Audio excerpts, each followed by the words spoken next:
تو آنکھوں میں سرما ڈالنا اس سے روزہ فاسد نہیں ہوگا، جیسا کہ حدیث پاک کا مفہوم ہے کہ حضور پاک صلی اللہ علیہ وسلم یہ روزے کی حالت میں سرمے کا استعمال فرماتے تھے، اور یہاں تک فرماتے ہیں کہ اگر روزے کی حالت میں آنکھوں میں سرما استعمال کیا گیا اور اس سرمے کی جو ذائقہ ہے یا اس کا رنگ ہے حلق کے اندر چلا گیا اور محسوس بھی ہوگا اس کا ذائقہ، پھر بھی روزہ فاسد نہیں ہوگا، اس لیے کہ جس صورت میں وہ حلق کی طرف گیا ہے وہ ایسے باریک جو ہے وہ رگ ہے جیسے کہ مسام ہوتے ہیں، اسی کی طرح وہ عام حالت میں جگہ ہوتی ہے، اس سے وہ اندر چلا گیا ہے، اس سے روزے پر کوئی فرق نہیں پڑے گا۔ جی بہت شکریہ مجھ صاحب، جیسا کہ آپ نے اس کے بارے میں مفصل جواب دیا۔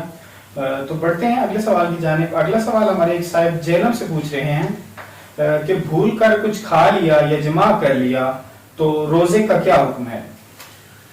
جی سوال ان کا یہ ہے کہ بھول کر کھانے پینے کی وجہ سے یا جماع کی وجہ سے روزے پر کیا اثر پڑے گا؟ تو اس کے بارے میں یہ ہے کہ بھول کر کچھ کھا پی لینے سے یا جماع کرنے کی وجہ سے روزے پر اثر نہیں پڑے گا، روزہ قائم رہے گا، روزہ فاسد نہیں ہوگا۔ حدیث پاک میں آتا ہے کہ اللہ رب العزت نے میری امت سے رفع عن امتی الخطأ والنسیان، کہ اللہ تعالیٰ نے میری امت سے بھول اور چوک کے گناہ معاف کر دیے۔ تو روزے کی حالت میں اگر کوئی آدمی بھول چوک کے کھا گیا تو اس کا روزہ فاسد نہیں ہوگا۔ اور اگلی بات یہ ہے کہ اگر بھول کے وہ دن میں کئی مرتبہ کھا لے تب بھی روزہ باقی رہے گا۔ اور اس میں آگے ایک تفصیل ہے، وہ یہ ہے کہ اگر آدمی کسی کو ایسے آدمی کو دیکھے جو کمزور ہے، ضعیف ہے، روزہ رکھنے میں اس کو مشقت ہو رہی ہے، اگر اس کو دیکھے کہ وہ بھولے سے کھا پی رہا ہے تو فرماتے ہیں بہتر یہ ہے کہ اس کو نہ روکا جائے، یاد نہ کرایا جائے۔ ہاں جوان اور قوی آدمی ہے اور وہ بھولے سے کھا رہا ہے تو اس کو یاد کرا دینا کہ تمہارا روزہ ہے، یہ بہتر ہے۔ بہرحال بھول چوک کے کچھ کھانے پینے سے روزے پر کوئی اثر نہیں پڑے گا، روزہ برقرار رہے گا۔ جی بہت شکریہ مصطفیٰ۔ بڑھتے ہیں اگلے سوال کی جانب۔ ایک صاحب پوچھ رہے ہیں کہ کیا انجیکشن لگوانے سے روزہ ٹوٹ جائے گا؟ جی ان کا یہ سوال ہے کہ انجیکشن لگانے سے روزے پر اثر پڑے گا، تو اس کا جواب یہ ہے کہ انجیکشن دو قسم کے ہوتے ہیں، چاہے وہ رگ کا انجیکشن ہو، وریدی جس کو کہتے ہیں، چاہے وہ گوشت کا ہو۔ تو کسی قسم کا بھی انجیکشن اگر لگوایا جائے گا تو اس سے روزے پر کوئی فرق نہیں پڑے گا، روزہ اس سے فاسد نہیں ہوگا۔ جیسا کہ شروع میں بتایا کہ جسم میں داخل ہونے کے لیے بھی یعنی جسم کے جو راستے ہیں، جو فطرتی اور قدرتی راستے ہیں جن سے جسم میں چیز کو داخل کیا جاتا ہے، اگر ان راستوں کے ذریعے چیز جائے گی تو پھر روزے پر اثر پڑے گا۔ تو بہرحال یہ رگ کا انجیکشن ہو یا گوشت کا ہو، اس کو اگر لگوایا جائے تو اس سے روزے پر کوئی فرق نہیں پڑے گا۔ اور اسی طرح اس کے ضمن میں اگر کوئی آدمی گلوکوز کی بوتل لگواتا ہے، خون کی بوتل لگوا لیتا ہے تو اس سے بھی روزہ برقرار رہے گا۔ اور بلا ضرورت ایسا کرنا یہ مکروہ ہے۔ جیسے ایک آدمی روزے میں اس کو مشقت کی وجہ سے کمزوری ہو گئی ہے اور اس کمزوری سے بچنے کے لیے وہ گلوکوز اور طاقت کی جو ہے وہ بوتل لگواتا ہے، تو ایسا کرنا جو ہے یہ مکروہ ہے، تو اس سے بچا جائے، بہرحال روزہ فاسد نہیں ہوگا۔ جی بہت شکریہ۔ جیسا کہ ناظرین کرام آپ دیکھ رہے ہیں الفتویٰ آن لائن رمضان ٹرانسمیشن۔ سوال پوچھنے کا طریقہ کار آپ کو بتاتا چلوں کہ اگر آپ سوال پوچھنا چاہتے ہیں تو اسکرین پر دیے گئے واٹس ایپ نمبر پر رابطہ کر کے اردو لکھائی کے اندر اپنا سوال لکھ کر بھیج سکتے ہیں، یا اس پیج کے اوپر اسی ٹرانسمیشن کے کمنٹ سیکشن میں جا کر اپنا سوال لکھ کر ہمیں بھیج سکتے ہیں۔ انشاءاللہ ہم آپ کے سوال کا جواب مفتی صاحب ایک طویل اور مفصل انداز میں آپ کو ضرور دیں گے۔ تو بڑھتے ہیں اپنے اگلے سوال کی جانب کہ سحری کے بعد دانتوں میں کچھ رہ جائے اور بعد میں اس کا خلال کر کے اس کو نگل لیا جائے تو کیا روزہ باقی رہے گا؟ جی سوال ان کا یہ ہے کہ آدمی نے سحری کی اور اس کے دانت میں کوئی چیز رہ گئی، بعد میں اس نے خلال کیا تو وہ جو چیز تھی وہ اندر نگل گیا، تو کیا اس کا روزہ باقی رہے گا؟ تو جواب اس کا یہ ہے کہ اس میں ذرا تفصیل ہے کہ ایک آدمی نے سحری کی اور اس کے دانت میں کوئی چیز رہ گئی، بعد میں اس نے خلال کیا اور خلال کے بعد اس کو اندر ہی منہ سے باہر نہیں نکالا، اندر ہی اندر اس کو چبا گیا، نگل گیا، تو اس کے بارے میں تفصیل یہ ہے کہ اگر اس چیز کی مقدار چنے کے برابر تھی یا اس سے زیادہ تھی اور اس نے اس کو نگل لیا تو پھر اس کا روزہ جاتا رہے گا، روزہ فاسد ہو جائے گا۔ اور اگر اس چیز کی مقدار چنے کی مقدار سے کم تھی، تھوڑی تھی، پھر اس نے اس کو نگل لیا تو اس کا روزہ بچ جائے گا، روزہ اس سے فاسد نہیں ہوگا۔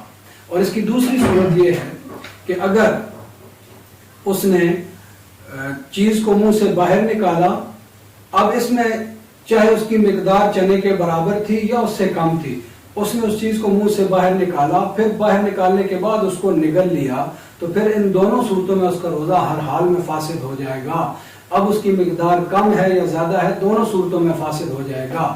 اور چنے کی مقدار کی شرط اور قید اس صورت میں ہے جبکہ وہ چیز منہ کے اندر ہی رہے، اس کو باہر نہیں نکالا اور اندر سے ہی اندر نکل گیا، چنے کی مقدار کے برابر تھی تو روزہ فاسد ہوگا، اس سے کم تھی تو روزہ فاسد نہیں ہوگا۔ بہت شکریہ مفتی صاحب، آپ نے بڑا تفصیل کے ساتھ جواب دیا۔ اگلے سوال کی جانب بڑھتے ہیں کہ ایک صاحب پوچھتے ہیں سحری کب تک ختم کرنا ضروری ہے اور افطاری میں کتنی تاخیر کر سکتے ہیں؟ جی، ان کا سوال یہ ہے کہ سحری کب تک ختم کی جا سکتی ہے اور افطاری کتنی تاخیر تک ہو سکتی ہے۔ تو اس کے بارے میں حدیث پاک میں آتا ہے کہ میری امت خیر پر رہے گی جب تک وہ سحری میں تاخیر کرتی رہے گی اور افطاری میں تعجیل کرتی رہے گی۔ تو اس میں حدیث میں صاف یہ بتایا گیا ہے کہ سحری کو تاخیر کر کے یعنی صبح صادق کے قریب کر کے سحری کرنا یہ مسنون بھی ہے، افضل بھی ہے۔ اور اللہ تعالیٰ نے اپنے بندوں کی جو کمزوریاں ہیں اور اپنے بندوں کے اندر جو کمزور پن ہے، اللہ تعالیٰ نے اس کو دیکھتے ہوئے اللہ تعالیٰ نے مسلمانوں کے لیے بہت آسانی والا معاملہ کیا ہے کہ ادھر جب انسان کی یہ خواہش ہوتی ہے کہ میں ذرا آخری وقت تک مجھے کھانے کا موقع ملے، اور جب افطاری کا وقت آیا تو اس کے دل میں یہ ہے کہ میں فوراً کھانے کے لیے میرا جو ہے وہ کھانے کا سامان مہیا وہ کھانا شروع کر دوں، تو اللہ تعالیٰ نے اس کو اپنا پسندیدہ عمل بتا دیا کہ حدیث پاک کا یہ بھی مفہوم ہے کہ مسلمانوں میں زیادہ پسندیدہ وہ ہے اللہ تعالیٰ کے ہاں جو سحری کو مؤخر کر کے کرتا ہے اور افطاری میں تعجیل کرتا ہے۔ تو ایک حدیث کے مطابق صحابی حضرت انس رضی اللہ تعالیٰ عنہ کی روایت ہے، فرماتے ہیں کہ حضور پاک صلی اللہ علیہ وسلم کے ساتھ ہم نے سحری نوش کی تو آپ صلی اللہ علیہ وسلم سحری کو نوش فرما کے اتنا مؤخر فرماتے تھے کہ آپ صلی اللہ علیہ وسلم سحری کے ختم ہونے کے بعد پھر آپ صلی اللہ علیہ وسلم نماز کے لیے کھڑے ہو جاتے۔ تو وہ صحابی رضی اللہ تعالیٰ عنہ سے پوچھا گیا کہ آپ صلی اللہ علیہ وسلم کے سحری ختم کرنے اور نماز کے اندر کتنا وقت ہوتا تھا، کتنا فاصلہ ہوتا تھا؟ تو حضرت انس رضی اللہ تعالیٰ عنہ فرماتے ہیں کہ جتنے وقت کے اندر 50 آیات پڑھی جا سکتی ہیں اتنا فاصلہ ہوتا تھا آپ صلی اللہ علیہ وسلم کے سحری ختم کرنے اور نماز فجر پڑھنے میں۔ تو یعنی بہت ہی آپ صلی اللہ علیہ وسلم صبح صادق کے قریب سحری ختم فرماتے تھے۔ اور اسی طرح افطاری میں تعجیل کرنا کہ جب سورج غروب ہونے کا یقین ہو جائے، اب تو آج کل یعنی گھڑی گھنٹوں نے اس چیز سے ہمیں مستغنی کر دیا، نقشے ہر جگہ موجود ہیں، تو جیسے ہی سورج غروب ہونے کا کامل یقین ہو جائے تو فوراً افطار کرنا اور افطاری شروع کر دینا یہ اللہ تعالیٰ کے ہاں پسندیدہ ہے۔ بہت شکریہ مصطفیٰ۔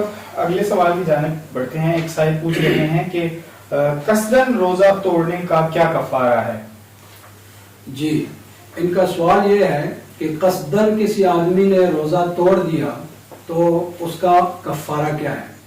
ایک بات سب سے پہلے یہ سمجھ لینی چاہیے کہ کفارہ جو روزے پر آئے گا وہ صرف اور صرف رمضان المبارک کے فرض روزوں پر، رمضان کے مہینے کے اندر جو روزہ توڑا جائے گا صرف اس روزے پر کفارہ آئے گا۔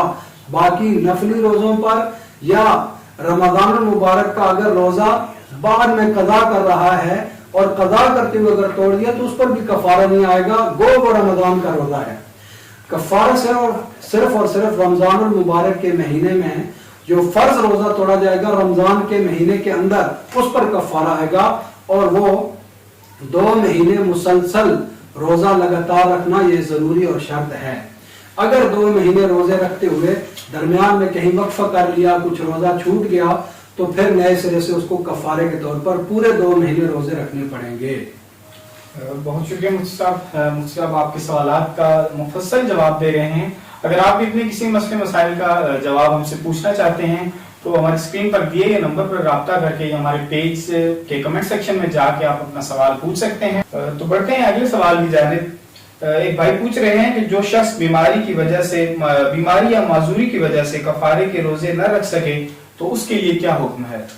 سوال انہوں نے یہ پوچھا ہے کہ ایک آدمی رمضان المبارک کے فرض روزے کو اس نے قصدن توڑ دیا، کوئی ایسا عمل کیا جس سے روزہ جاتا رہا، تو اب اس پر کفارہ لازم آ گیا، لیکن وہ آدمی معذور ہے یا اس کی عمر زیادہ ہو چکی ہے کہ اس کے لیے اب روزہ رکھنا 2 مہینے مسلسل روزہ رکھنا اس کے لیے مشکل ہو گیا، تو اب ایسا آدمی کیا کرے؟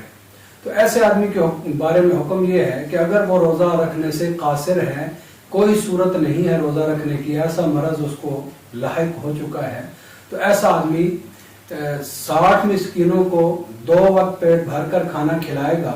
جو صبح کھانا کھائیں گے مسکین وہی شام کو ہونا ضروری ہے۔ اگر صبح کے الگ ہو گئے شام کو الگ ہو گئے تو یہ کفارہ ادا نہیں ہوا، لہٰذا وہ 60 مسکینوں کو کھانا کھلائے گا، 2 وقت پیٹ بھر کے کھانا کھلائے گا۔ اور اگر بعد میں یہ آدمی صحت مند ہو گیا تو پھر یہ مسکینوں کو کھانا کھلانے والا کفارہ کافی نہیں رہے گا، اس کو دوبارہ بہرحال روزے رکھنا پھر ضروری ہوں گے اگر یہ صحت مند ہو گیا۔ بہت شکریہ مفتی صاحب۔ اگلے سوال کی جانب بڑھتے ہیں۔ ایک صاحب پوچھ رہے ہیں کہ روزہ کس چیز سے افطار کرنا مسنون اور افضل ہے؟ جی، ان کا یہ سوال ہے کہ روزے میں کس چیز سے افطار کرنا مسنون اور افضل ہے۔ دیکھیں حدیث پاک میں آتا ہے جس کا مفہوم ہے کہ روزہ افطار کرنے کے بارے میں آپ صلی اللہ علیہ وسلم فرماتے ہیں کہ جو تم میں سے روزہ دار ہو اگر وہ کھجور کو پائے تو کھجور سے افطار کرے، اور اگر وہ کھجور کو نہ پائے تو پھر پانی سے افطار کر لے۔ تو افضل اور مسنون کھجور سے افطار کرنا ہے، اگر کھجور اس کو میسر نہ ہو تو پھر پانی سے افطار کر لے۔ اگر یہ دونوں چیزیں، پانی تو لازمی لا محالہ طور پر اس کو مہیا ہوگا، اگر یہ دونوں چیزیں نہ ہوں تو پھر نمک یا کوئی بھی چیز ہو سے افطار ہو سکتا ہے۔ جی بہت شکریہ مفتی صاحب۔ اگلے سوال کی جانب بڑھتے ہیں۔ ایک بھائی پوچھ رہے ہیں کہ مسافر اگر روزہ نہ رکھے تو اس کا فدیہ کیا ہوگا؟ جی، ان کا سوال یہ ہے کہ مسافر روزہ نہ رکھے تو اس کے لیے فدیہ کیا ہوگا۔ دیکھیں، مسافر اور مریض کے لیے اللہ تعالیٰ نے رخصت دی ہے کہ جو مریض روزے نہ رکھ سکتا ہو یا مسافر ایسے مشقت والے سفر میں ہے کہ وہ روزہ نہ رکھ سکتا ہو تو ان کے بارے میں رخصت ہے، لیکن بعد میں اگر وہ مریض صحت مند ہو جائے، مسافر مقیم ہو جائے تو ان کے لیے روزہ رکھنا ہی ضروری ہوگا، جیسا کہ قرآن میں آتا ہے کہ دوسرے دنوں میں وہ اس کی گنتی کو شمار کرے، تو بعد میں ان کے لیے روزہ رکھنا ضروری ہوگا۔ تو مسافر کے لیے روزہ چھوڑنے کی گنجائش ہے، لیکن اگر مسافر روزہ رکھ سکے تو اس کے لیے افضل اور بہتر اور بڑھیا عمل یہ ہے کہ وہ سفر کی حالت میں روزہ رکھے۔ اگر روزہ نہ رکھ سکے تو اس کو رخصت ہے، لیکن بعد میں مقیم ہونے کی حالت میں وہ اس روزے کی قضا کرے گا۔ الحمدللہ آج کے سوالات پر مفتی صاحب نے بہت مفصل طریقے سے آپ سب کو جوابات دیے ہیں۔ امید کرتے ہیں آپ سب ان سوالات کو نوٹ کر چکے ہوں گے جو آپ کو ہم نے جوابات دے دیے ہیں، اور اگلے جو سوالات ہیں وہ انشاءاللہ اگلے نشست میں یعنی کہ اگلے پروگرام میں شامل کیے جائیں گے۔ انشاءاللہ آپ کا ہمارا ساتھ ہوگا ہر رمضان یعنی کہ یکم رمضان سے لے کر 29 رمضان المبارک روزانہ دن 3:30 بجے جس میں ہماری یہ نشست ہوگی، اس میں آپ کے سوالات کے جوابات دیں گے، اور اگلی نشست تک کے لیے مجھے دیجیے اجازت۔ اپنی خاص دعاؤں میں مجھے اور مفتی صاحب کو یاد رکھیے گا۔ السلام علیکم ورحمۃ اللہ وبرکاتہ۔